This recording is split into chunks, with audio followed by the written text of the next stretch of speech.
Breaking news చూస్తున్నాం. ఆసియాలోని అతిపెద్ద గిరిజన పండుగగా ప్రసిద్ధి చెందిన మేడారం సమ్మక్క సారలమ్మ మహాజాతర తేదీలు సమీపించాయి.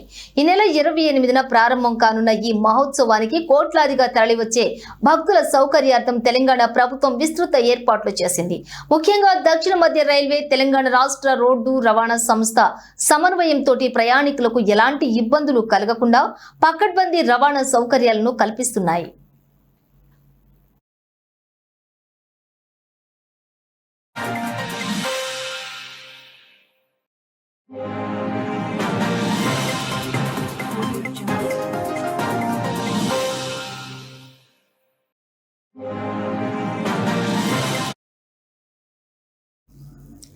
భక్తుల రద్దీని దృష్టిలో ఉంచుకుని దక్షిణ మధ్య రైల్వే ఏకంగా 28 ప్రత్యేక రైళ్లను నడపనున్నట్లుగా ప్రకటించింది.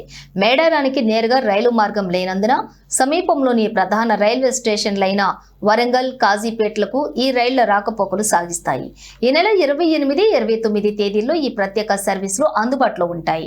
సికింద్రాబాద్ నుంచి మంచిర్యాల, సిర్పూరు, కాగజ్ నగర్ తో పాటు నిజామాబాద్ నుంచి వరంగల్ కు, కాజీపేట నుంచి ఖమ్మం, ఆదిలాబాద్ ప్రాంతాలకు ఈ రైళ్లను నడుపుతున్నారు. దీనివల్ల హైదరాబాద్ తో పాటు ఉత్తర తెలంగాణ జిల్లాల నుంచి వచ్చే భక్తులకు ప్రయాణం సులభతరం కానుంది.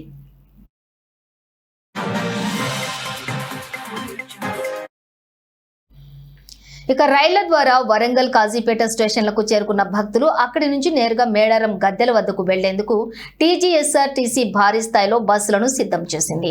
రైల్వే స్టేషన్ల ప్రాంగణంలోనే ప్రత్యేక బస్ పాయింట్లను కూడా ఏర్పాటు చేసి అక్కడి నుంచి నిరంతరాయంగా బస్సులను నడుపుతారు.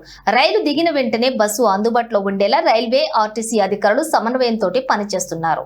జాతర ముగిసే జనవరి 31 వరకు ఈ రవాణా సౌకర్యాలు కొనసాగుతాయి.